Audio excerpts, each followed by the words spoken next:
Hello students, कैसे हैं आप लोग। आज की बायोलॉजी क्लास स्टार्ट करते हैं। आज का जो हमारा टॉपिक है बच्चा, वो है method to identify genes. Okay बच्चा, ये चैप्टर 6 का ही हमारा लास्ट क्लास होगा। मैंने आपको सारे इंपॉर्टेंट क्वेश्चंस वगैरह राइट डाउन करवा दिए हैं, बट मैं अभी भी इस चैप्टर को कुछ टॉपिक बचा हुआ है, उसको फिनिश करवाने के बाद आपको सारे इंपॉर्टेंट क्वेश्चंस एक बार फिर से रिकॉल करवा दूंगी।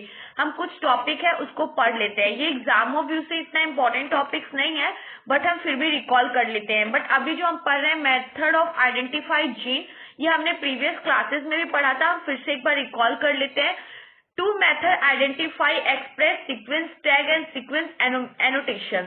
बच्चा देखो, दो मेथड है जिससे हम जीन को आइडेंटिफाई कर सकते हैं, जिससे हम जीन का पता लगा सकते हैं। पहला मेथड है ESTS, मतलब express sequence tag. Okay, express sequence tag के थ्रू भी हम क्या कर सकते हैं, जीन का पता लगा सकते हैं। एंड सीक्वेंस एनोटेशन, और दूसरा बच्चा क्या है, सीक्वेंस एनोटेशन। अब हम करेंगे कि एक्सप्रेस सीक्वेंस टैग मतलब ESTS के साथ हम कैसे जीन को वेरीफाई कर सकते हैं, उसका पता लगा सकते हैं। दूसरा है सीक्वेंस एनोटेशन, हम सीक्वेंस एनोटेशन के साथ कैसे जीन को आइडेंटिफाई कर सकते हैं या जीन का पता लगा सकते हैं। बच्चा ये जो टॉपिक है ESTS सीक्वेंस एनोटेशन टैग या सीक्वेंस एक्सप्रेस सीक्वेंस टैग, बच्चा ये दो प्रकार से जीन को आइडेंटिफाई करते हैं। हमारा पहला जो है बच्चा, वो है आपका ESTS मतलब express sequence tag. Has the name suggest if refer to the part of DNA that is express. बच्चा ये जो नेम सजेस्ट हुआ है एक्सप्रेस सीक्वेंस टैग, हमें इसी से पता लगता है कि किसी भी चीज को एक्सप्रेस करने के लिए एक सीक्वेंस की जरूरत होती है, एक रूल की जरूरत होती है, एक नंबर्स की जरूरत होती है। दैट्स वाई इस नाम को ही बताने में ऐसा फील हो रहा है कि जरूर ये हो सकता है DNA का पार्ट हो, क्योंकि DNA भी किस रेप्लिकेशन में फॉर्म करता है, एक सीक्वेंस के रेप्लिकेशन में फॉर्म करता है। दैट्स वाई बच्चा ESTS जो है वो सजेस्ट करता है this refer to the part of DNA, ये एक DNA का पार्ट है। ओके, दैट्स वाई बच्चा example transcribe has mRNA has translated into protein, thereafter it basically focus on sequencing part of donating a gene। बच्चा देखो, ये जो आपका ESTS है, ये एक नेम को सजेस्ट कर रहा है, जो क्या कर रहा है, DNA को अपना पार्ट रेफर कर रहा है, एक्सप्रेस कर रहा है जीन के लिए कि ये सीक्वेंस जो है ये एक DNA का पार्ट है। एंड एग्जाम्पल बच्चा डिस्क्राइब, जैसे हमने एक जेनेटिक कोड को ले लिया, एक जीन्स के कोडिंग को ले लिया, जेनेटिक कोडिंग को, that are translated into protein, जो कहाँ पे ट्रांसलेट किया जा रहा है, प्रोटीन के थ्रू ट्रांसलेट किया जा रहा है। Thereafter it basically focus on sequencing part of donating a gene. और ये ज्यादातर कहाँ फोकस कर रहा है बच्चा, ये वहां फोकस कर रहा है जो सीक्वेंस का पार्ट है, डोनेटिंग पार्ट है जीन के लिए, ये ज्यादातर वहां पार्ट डोनेट कर रहा है, चाहे वहां पे फोकस कर रहा है। दैट्स वाई हमें पता लग जाएगा कि जो पार्ट डोनेट किया गया है जीन को, दैट्स वाई आइडेंटिफाई हो जाएगा कि ये जेनेटिक है।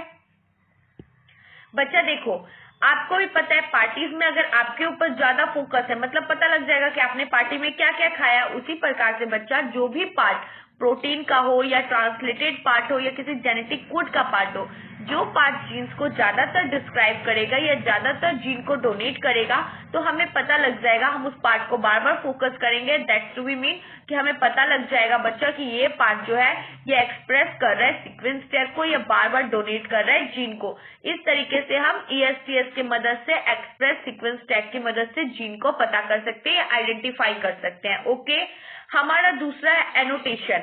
This is a approach entire genome coding plus non coding in sequence. बच्चा ये अप्रोच करता है पूरे इंटायर जेनेटिक कोड को, इंटायर जेनोम को। ओके, ये इंटायर जेनोम को क्या करता है, कोडिंग करता है। दैट्स वाई बच्चा ये क्या करता है, ये सारे जेनेटिक कोड को, कोडिंग को, कोडोन को क्या करता है बच्चा, प्लस कर लेता है। That's why sequence is a letter on function assign. उसके बाद ये अपना फंक्शन दिखाना शुरू करता है to each region in the genome, और ये शो करता है कि इस रीजन से मैं जेनेटिक हूँ। मतलब बच्चा एनोटेशन की प्रक्रिया के दौरान जेनेटिक कोड क्या करता है, अपने आप को सारे जेनेटिक कोड इकट्ठे कर लेते हैं, उसके बाद वो धीरे धीरे अपना फंक्शन करना स्टार्ट कर देते हैं। जैसे जैसे वो फंक्शन करते हैं, जो जो एक्सप्रेस करते हैं उसको बताते हैं कि ये इस जेनेटिक कोड की वजह से हो रहा है, ये इस जेनेटिक फंक्शन की वजह से हो रहा है। दैट्स व्हाई हमें एनोटेशन की हेल्प से पता लग जाती है कि अब जेनेटिक कोड कौन सा फंक्शन करने वाला है, और हम पकड़ लेते हैं कि कौन से जेनोम से रीजन करता है या बिलोंग करता है। इस प्रकार से हम एनोटेशन के थ्रू भी जेनेटिक को आइडेंटिफाई कर सकते हैं। उसके बाद जो हमारा टॉपिक है बच्चा, जेनोम सीक्वेंस मतलब जेनेटिक गुण के जो सीक्वेंस होते हैं उसको कैसे फॉलो करते हैं या उसको कैसे सीरियल वाइज अरेंज करते हैं। Okay, DNA from the cell is isolated and is randomly broken into a fragment of smaller size. बच्चा डीएनए जो है, डीएनए फ्रॉम द सेल, जो डीएनए है जो कहाँ से, सेल्स के थ्रू रिलीज होता है, वो क्या करता है, अपने आप को आइसोलेटेड कर लेता है, कांस्टेंट कर लेता है, and then randomly broken into a fragments of smaller size. और तुरंत फ्रेगमेंटली मतलब अचानक से बच्चा वो क्या हो जाता है, रैंडमली ब्रोकन हो जाता है छोटे छोटे पीसेस में, स्मॉलर पीसेस में, as to according to DNA के according. This fragment are clone into a suitable host using a vector. बच्चा ये जो फ्रेगमेंट्स है, ये फ्रेगमेंट्स जो है ये क्या हो जाते हैं, क्लोन हो जाते हैं, अपने आप को सक्रिय कर लेते हैं into a suitable host during a vector. जो वेक्टर्स की बात होती है, दैट्स व्हाई ये सुटेबल अपने आप को क्या कर लेते हैं, सक्रिय कर लेते हैं। दैट्स व्हाई कि डीएनए का क्या हो, गुण कहीं आइडेंटिफाई होने के समय पे वो अपने आप को कैसे कर लेते हैं, सक्रिय कर लेते हैं। फ्रेगमेंट स्मॉलर साइज अपने आप को सक्रिय कर लेता है। इससे जेनेटिक गुण को क्या होता है, जेनोम के सीक्वेंस को हम अरेंज करने में हेल्प मिल जाती है। अब जेनोम सीक्वेंस का बेटा ये थर्ड पार्ट है, clone fragments amplify in the host. Clone fragment जो है बच्चा, उसको हम होस्ट के द्वारा एम्पलीफाई कर सकते हैं या पता लगा सकते हैं। Amplification facilities to easy sequence. बच्चा जैसे हम एम्पलीफिकेशन के प्रोसेस से गुजर जाएंगे उसके बाद हमें सीक्वेंस को अरेंज करने में हेल्प मिलेगा। दैट्स व्हाई क्लोन फ्रेगमेंट को एम्पलीफाई कर सकते हो आप होस्ट के द्वारा। That amplification facilities and a easy sequence, वो सीक्वेंस में लगाने के लिए इजी हो जाता है। Common vectors used BAC bacterial artificial chromosomes and YAC yeast artificial chromosomes. बच्चा देखो कुछ कॉमन वेक्टर्स हैं जो होस्टिंग के दौरान यूज किए जाते हैं। पहले का नाम है BAC bacterial artificial chromosomes. This is important for exam of view in multiple choice question. बच्चा एग्जाम ऑफ व्यू से मल्टीपल चॉइस क्वेश्चन के लिए इम्पोर्टेंट है। इस टॉपिक से मल्टीपल चॉइस क्वेश्चन में एग्जामिनर क्वेश्चन पुट्स कर सकता है। That's why it's important for exam of view. बच्चा देखो कॉमन वेक्टर यूज एक होस्टिंग के लिए, एम्प्लीफिकेशन के लिए, फ्रेगमेंट्स के लिए, जो फ्रेगमेंट्स है फर्मेंटेशन के प्रोसेस को कंप्लीट करने के लिए उसके कुछ कॉमन वेक्टर्स यूज किए जाते हैं, जिसमें पहला है BAC और YAC। BAC का फुल फॉर्म है बच्चा बैक्टीरियल आर्टिफिकेशन क्रोमोसोम्स, और YAC का है ईस्ट आर्टिफिशियल क्रोमोसोम्स। ओके, दो वेक्टर यूज किए जाते हैं। कौन कौन से, BAC बैक्टीरियल आर्टिफिकेशन क्रोमोसोम्स और east artificial chromosomes. Automated sequencers are used to sequence this smaller fragments। बच्चा ऑटोमोटेड सीक्वेंस जो है वो यूज किए जाते हैं किस सीक्वेंस के लिए, स्मॉलर फ्रेगमेंट्स के लिए एंड सैंगर सीक्वेंसिंग्स के लिए। देखो बच्चा उसमें कुछ पार्ट ज्यादा छोटे हो जाते हैं, मतलब वो स्मॉलरली ब्रोकन पार्ट में डिवाइड तो हो जाता है, उसमें कुछ पार्ट स्मॉल हो जाते हैं, कुछ लार्ज होता है।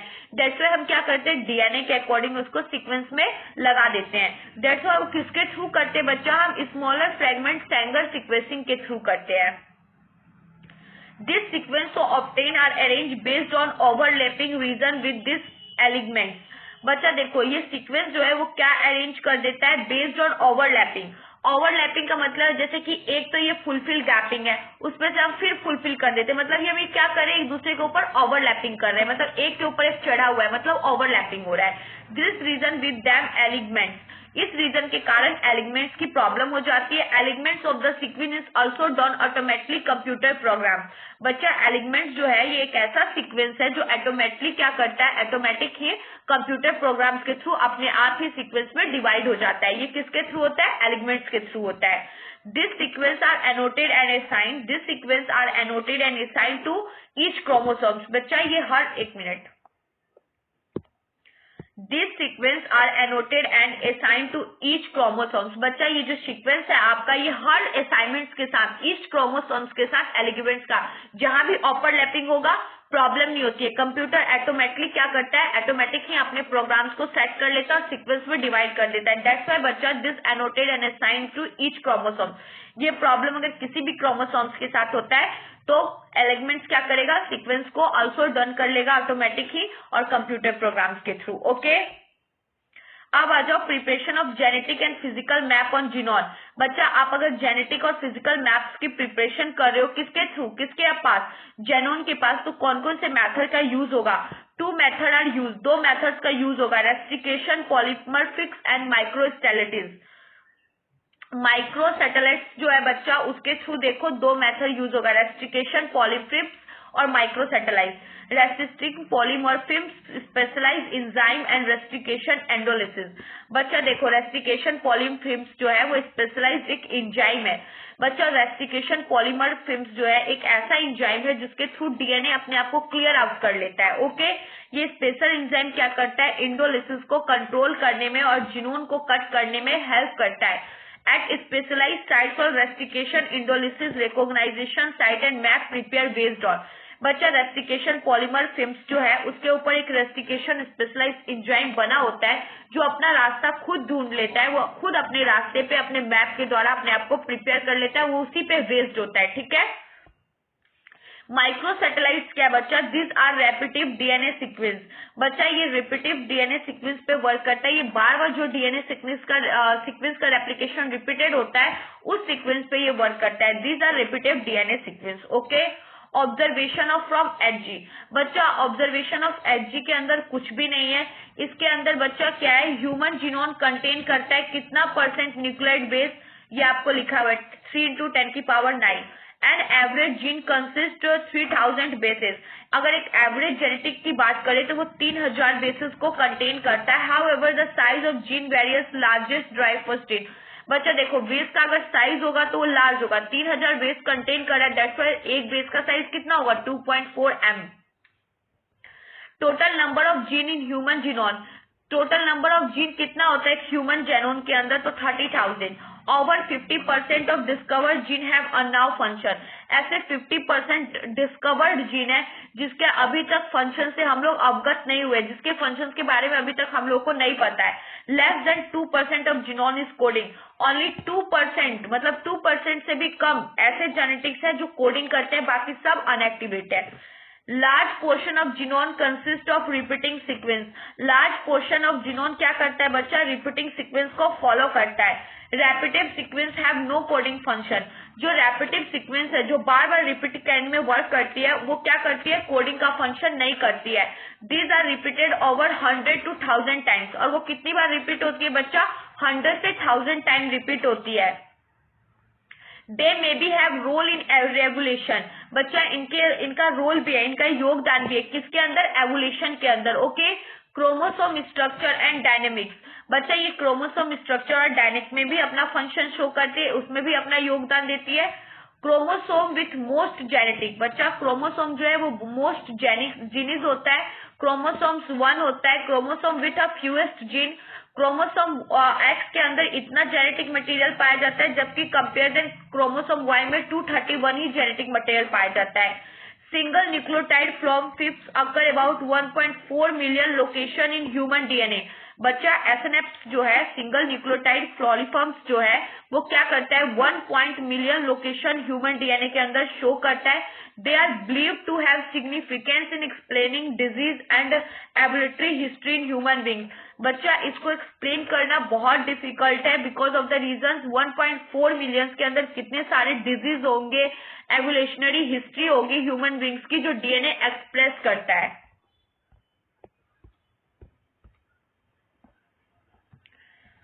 दिस टॉपिक इज एक मिनट बच्चा, this topic is a very important for exam of view. VBIA ये एग्जाम ऑफ व्यू से, दैट्स व्हाई आप लोग इसको नोट कर लो। DNA fingerprint, it's a very important topic for exam of view. ठीक है, हम डीएनए फिंगरप्रिंट्स के बारे में पढ़ेंगे। DNA fingerprints is a method for comparing the DNA sequence of any 2 individual. बच्चा डीएनए फिंगरप्रिंट्स एक ऐसा मेथड है जिसके द्वारा हम डीएनए सीक्वेंस को कंपेयर कर सकते हैं एनी टू इंडिविजुअल, किसी भी दो इंडिविजुअल्स के डीएनए को हम कंपेयर कर सकते हैं किसके थ्रू, डीएनए फिंगरप्रिंट्स के through. 99.9% of the basis sequence in all human beings are identical। 99.9% basis के अंदर ये सीक्वेंस में पता लगा सकते हो कि all human beings are identical, सारे ह्यूमन बींग्स आइडेंटिकल होते हैं, एक दूसरे के आइडेंटिकल होते हैं। It is the remaining 0.1 that make every individual unique. सिर्फ ऐसा 0.1% ही डीएनए में देखा गया है कि that make every individual unique. सिर्फ 0.1 ऐसा ही एक डीएनए होता है जो हर इंसान को एक दूसरे से यूनिक बनाता है, वरना 99.9% ह्यूमन बींग्स के फिंगरप्रिंट आइडेंटिकल होते हैं।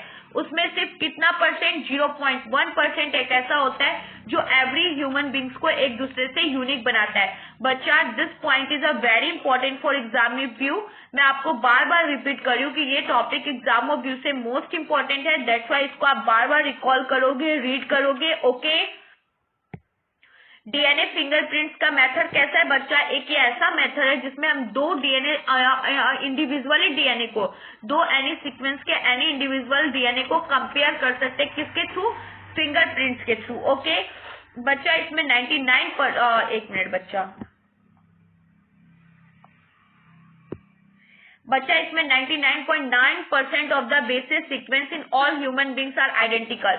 इसमें 99.9% जो बेसिस सीक्वेंस होते हैं डीएनए के, ये ह्यूमन बींग्स के आइडेंटिकल होते हैं, एक दूसरे के पूरक होते हैं। But it is a remaining 0.1, बस 0.1% क्या करता है, मेक्स एवरी इंडिविजुअल यूनिक, जो हर ह्यूमन बींग्स को एक दूसरे से यूनिक बनाता है, जिसकी वजह से डीएनए में हम लोगों को पता लगता है कि ये इसका पेरेंट्स है या ये इसका बच्चा है। ओके, बस 0.1% बेसिस के कारण, वरना 99.9% क्या होता है, सीक्वेंस आइडेंटिकल होता है। ओके बच्चा, इससे एग्जामिनर आपके मल्टीपल चॉइस क्वेश्चन में भी क्वेश्चन पुट कर सकता है और ये 5 मार्क्स के लिए भी इंपॉर्टेंट है। 5 मार्क्स में भी एग्जामिनर ऐसे क्वेश्चन पुट करता है। It is a really difficult and time consuming task to sequence and compare all bases in two individual. बच्चा, एक बहुत ही डिफिकल्ट काम है और बहुत ज्यादा ये टाइम कंज्यूम करता है, बहुत समय लगता है इन कामों में कि हम दो ह्यूमन बींग्स के 3 × 10⁹ सीक्वेंस बेसिस प्रेजेंट होते हैं बॉडी के अंदर। दैट्स वाई उन दो अलग अलग ह्यूमन बींग्स के हम क्या करें, डीएनए को कंपेयर करें। It's a very time consuming task basis in two individual, दो अलग अलग लोगों का। It's so instant consuming entire genome certain specific region is called repetitive DNA sequence are called computably study. बच्चा, हम स्पेसिफिक रीजन के कारण डीएनए सीक्वेंस को अगर रीड करेंगे तो हम कंप्यूटेबली इसको स्टडी कर सकते हैं, बट ये बहुत टाइम कंज्यूमिंग टास्क है। Okay, basics of DNA fingerprints. बच्चा, अब हम जानेंगे कि क्या क्या बेसिक्स है डीएनए फिंगरप्रिंट्स के अंदर। Repetitive DNA separated from a bulk genomic DNA appear as a distinct peak during a distinct grading centrifugation. बच्चा देखो, रिपीटिव डीएनए जो होता है वो बुल्क डीएनए से अपने आप को सेपरेट कर लेता है बिकॉज ऑफ द रीजन बच्चा कि डीएनए ग्रेडियंट्स क्या होता है, सेंट्रीफ्यूगेशन होता है, वो अपना वर्क खुद करता है, उसका अपना बेसिस नोट्स होते हैं, अपने ऊपर रेप्लिकेशन फॉर्म होता है, वो उसी रेप्लिकेशन फॉर्म में वर्क करता है, वो किसी की सहायता नहीं लेता है। Major peak from by the bulk DNA. बच्चा, जो मेजर पीक होता है वो मेजर टाइम जो होता है, मेजर लेवल पे जो पहुंच जाते हैं पिक लेवल पे, from by the bulk DNA. किसके थ्रू बच्चा, बुल्क डीएनए के थ्रू। स्मॉलर पीक कौन सा होता है, सैटेलाइट डीएनए। दो प्रकार के डीएनए होते हैं, इसमें मेजर पीक कहाँ पे पहुंच जाता है, form by the bulk DNA, और smaller peak satellite DNA. Satellite are 2 types, micro satellites और मिनी सैटेलाइट्स। बच्चा, सैटेलाइट डीएनए 2 प्रकार के होते हैं, माइक्रो सैटेलाइट्स और mini satellite. Depending upon the basis of composition, ये कंपोजिशन पे डिपेंड करता है।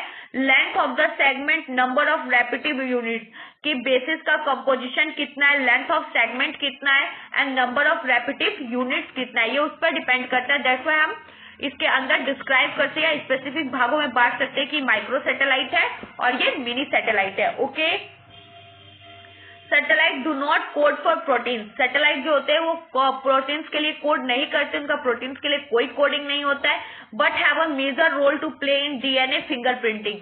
बट सैटेलाइट का अपना कोई कोडिंग नहीं होता प्रोटीन्स के लिए, बट बच्चा वो एक मेजर रोल प्ले करते हैं किसके लिए, डीएनए फिंगरप्रिंट्स के लिए। Polymer films is actually a result of mutation. Polymer films जो है बच्चा वो एक रिजल्ट देता है, किसके थ्रू? म्यूटेशन के through. A germ cell mutation which can pass do not next generation. बच्चा अगर एक जर्म सेल का डीएनए है वो दूसरे नेक्स्ट जनरेशन में या नेक्स्ट लाइन के लिए पास नहीं किया जाएगा, उसको वहीं पे रोक दिया जाता है थ्रू द सेक्सुअल रिप्रोडक्शन। किसके थ्रू बच्चा? सेक्सुअल रिप्रोडक्शन के through give rise to polymers in the population. और वो क्या राइज करेगा? पॉपुलेशन राइज करेगा। In other word inheritance mutation is observe in higher frequency in a population. बच्चा अगर अदर वर्ड में कहे तो इनहेरिटेंस जो म्यूटेशन है वो क्या ऑब्जर्व करता है? हायर फ्रीक्वेंसीज को ऑब्जर्व करता है। Is a population is now has polymers. बच्चा देखो अगर आप दूसरे वर्ड में कंपेयर देन करोगे इनहेरिटेंस म्यूटेशन को तो वो क्या ऑब्जर्व करता है? एक हायर फ्रीक्वेंसी को, एक हायर लेवल को ऑब्जर्व करता है। दैट्स व्हाई बच्चा population is now has polymers. Population क्या हो जाएगा? उसका पॉपुलेशन रेट ग्रोथ चेंज हो जाएगा। That's to be why polymers हो जाएगा। Okay, polymers have are normally is non coding sequence. बच्चा देखो इसमें पॉलीमर ऑफ हेम्स लिखा हुआ है पर आप इसको पॉलीमर भी रीड आउट कर सकते हो बिकॉज द रीजन इसी का दूसरा नाम है polymer. Normally non-coding sequence do not affect an individually reproductive ability। बच्चा पॉलीमर हिम्स जो है वो राइजली नॉर्मली कोडिंग करता है, वो एक दूसरे को अफेक्ट नहीं करता है, इंडिविजुअली और रिप्रोडक्टिव सिस्टम की एबिलिटी को बढ़ाने का काम करता है। ओके, अब देखो मेथोडोलॉजी ऑफ डीएनए फिंगरप्रिंट। क्या मेथोडोलॉजी है डीएनए फिंगरप्रिंट्स की, हम उसको देखेंगे। Okay, variable number of tandem repeats. Variable number of tandem repeats क्या बच्चा? ये एक टाइप का सैटेलाइट डीएनए है जो शो करता है high degree of polymer frames को। ठीक है, पॉलीमर फ्रेम्स को हाई डिग्री पे ये क्या करता है? शो करता है। VNTRS मतलब viral number of tandems are use to prove the DNA fingerprints. बच्चा वायरल नंबर ऑफ टेंडम जो है वो क्या करता है? प्रूव्स करता है डीएनए फिंगरप्रिंट्स को। ये प्रूफ वाला प्रूफ नहीं है, प्रूव्स करता है। किसको? डीएनए फिंगरप्रिंट को सपोर्ट करता है बच्चा। ओके, VNTR इसका शॉर्ट फॉर्म है, अगर इसको बोला जाए तो वेरिएबल नंबर ऑफ टेंडम्स बोलेंगे। Okay, First of all, the DNA from an individual is isolated, cut with restriction endonucleus। बच्चा देखो जो सारे फर्स्ट ऑफ ऑल डीएनए है वो कहाँ से आते हैं? इंडिविजुअल से प्रेजेंट होते हैं जिसको आइसोलेट करके कट किया जाता है रेस्ट्रिकेशनली इंडोन्यूक्लियस पार्ट में। Okay, fragments are separated according to their size. बच्चा ये जो फ्रैगमेंट पीसेज है उनको according to their size separate किया जाता है molecular weight on gel electrophoresis. और वो मॉलिक्यूलर जेल के वेट के ऊपर डिपेंड करता है कि कौन सा फ्रैगमेंट कौन से साइज का अरेंज किया जाएगा। Okay,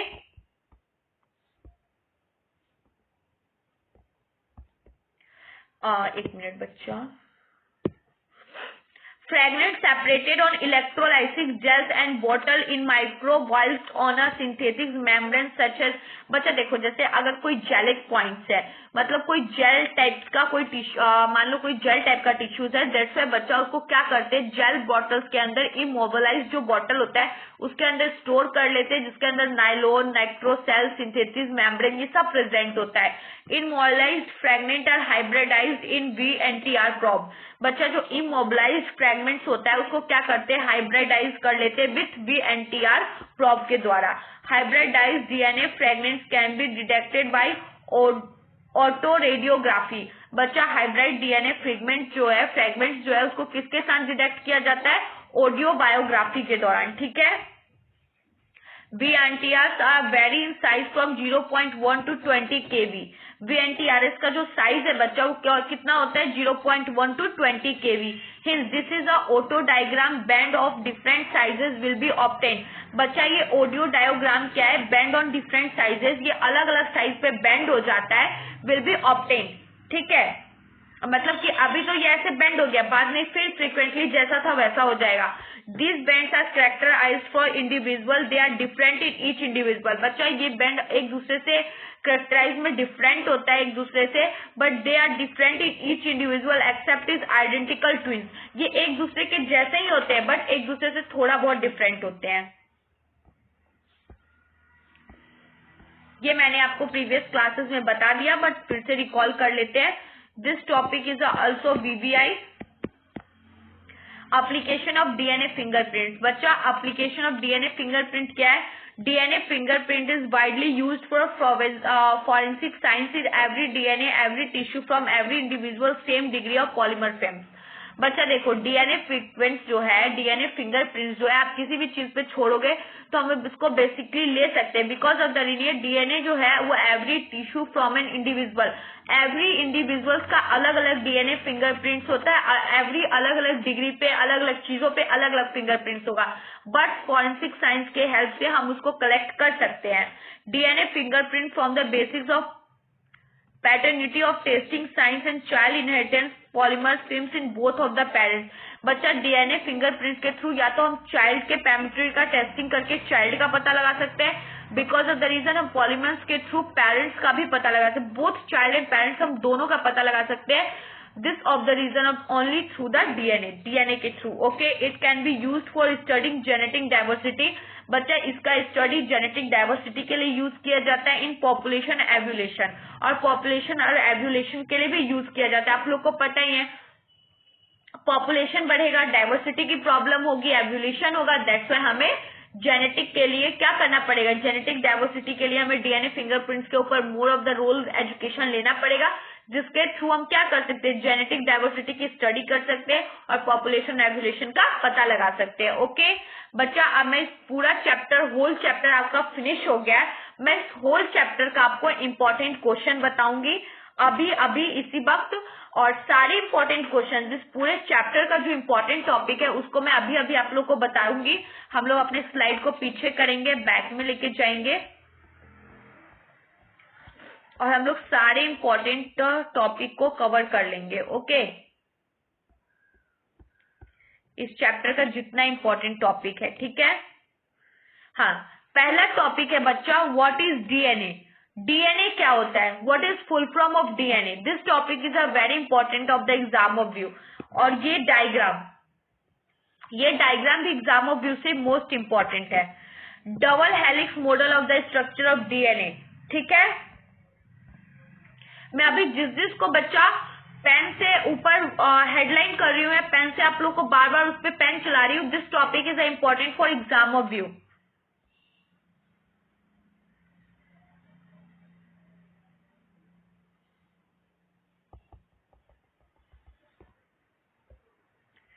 S strain bacteria, R strain bacteria. Discovery of DNA in genetic material. This topic is also important for exam of view. Heterochromatic and eukaryotin.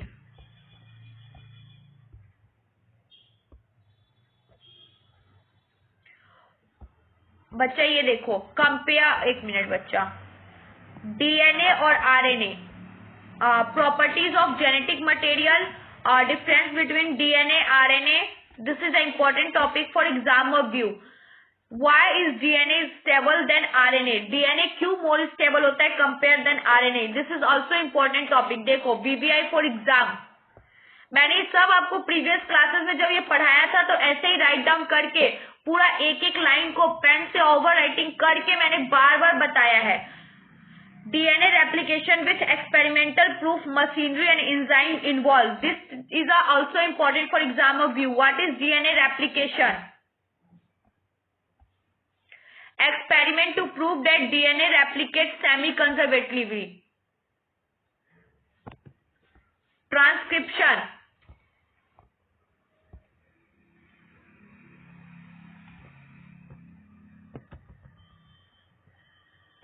बच्चा ये देखो, gene topic is also important for exam of view. देखो proof, देखो बच्चा, मैंने आप लोग को बता रखा है, हर टॉपिक को मैंने रिकॉल करवा रखा है।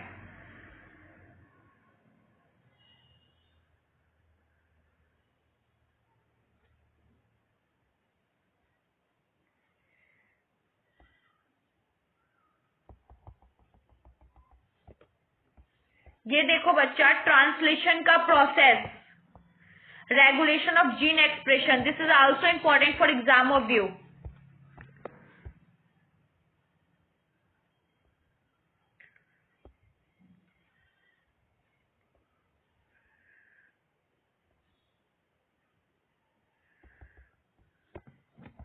DNA fingerprint is also important for exam view, ये तो हमने अभी अभी रिकॉल किया है ना बच्चा।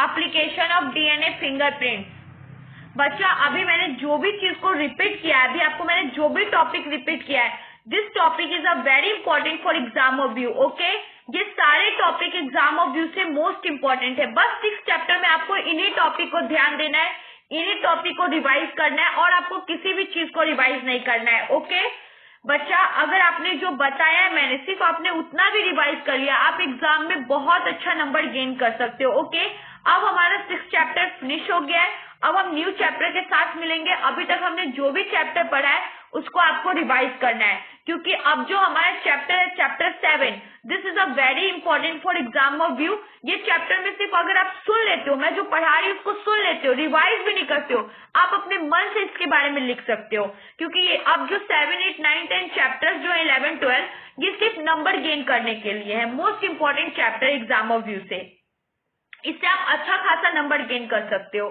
ठीक है, बहुत इजी चैप्टर है। ठीक है बच्चा, तो अभी तक आपने जो भी पढ़ा है उसको रिवाइज करना है। आज के लिए इतना ही, बाय बाय बच्चा।